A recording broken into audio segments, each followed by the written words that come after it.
খড়গপুরে রেলের বাংলো জবরদখল করে রাখার অভিযোগ বিজেপি নেতা দিলীপ ঘোষের বিরুদ্ধে। তা নিয়ে সোশ্যাল মিডিয়ায় প্রশ্ন তুলেছিলেন তৃণমূল নেতা কুণাল ঘোষ। কি বলেছিলেন তিনি? খড়গপুর রেল কোয়ার্টার যখনই দিলীপবাবু ওখানে যান, এই 677 নম্বর কোয়ার্টারটায় দিলীপবাবু থাকেন।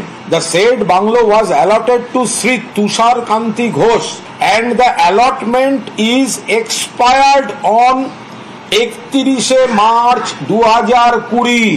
দিলীপবাবু 677 নম্বর কোয়ার্টার জবরদখল করে রয়েছেন।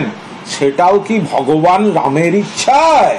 কুণাল ঘোষের বক্তব্যের পর দিলীপ ঘোষ কি জানিয়েছেন শুনে নেওয়া যাক। দিলীপ ঘোষ কোনো জবরদখল করেনি, ওখানে অফিসিয়াল লোককে পরিষেবা দিতাম। ওদের লোকেরা পুরো খড়গপুর জবরদখল করেছে, বাড়ি তৈরি করেছে, এসি লাগিয়েছে, পার্টি অফিসের বোর্ড লাগিয়েছে। ওখানে কোনো বোর্ড লাগেনি। যে রেলের ইমিউনিটি কমিটি হয় তার যে মেম্বার, তার নাম অ্যালট হয়, 3 বা 4 বার অ্যালট হয়েছে। লোকের পরিষেবার অফিসে ইউজ করে, ওখানে রাজনৈতিক পার্টির নয়, কিছু না। দিলীপ ঘোষ তিনি এত বড় বড় কথা বলছেন, কিন্তু উনি খড়গপুরে গেলে যে বাংলোটায় থাকেন সেটা জবরদখল করা। ওটা রেলের বাংলো, যাকে দেয়া হয়েছিল 2020 সালের মার্চ মাসে। সেই অ্যালটমেন্ট শেষ হয়ে গেছে, কিন্তু সেখানে গিয়ে দিলীপ ঘোষ থাকেন, বিজেপির পার্টি অফিসের মতো রেলের ওই বাংলোটাকে ট্রিট করেন। দিলীপ ঘোষ ওখানকার সাংসদও নন, বিধায়কও নন, কোনোভাবেই ওনার নামে ওই বাড়ি অ্যালটমেন্ট নেই।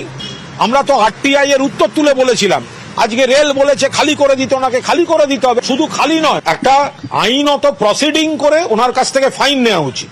আবার রেল যে নোটিশ সাঁটিয়ে দিয়েছিল তা ছিঁড়ে দেওয়া হয়েছে বলে খবর।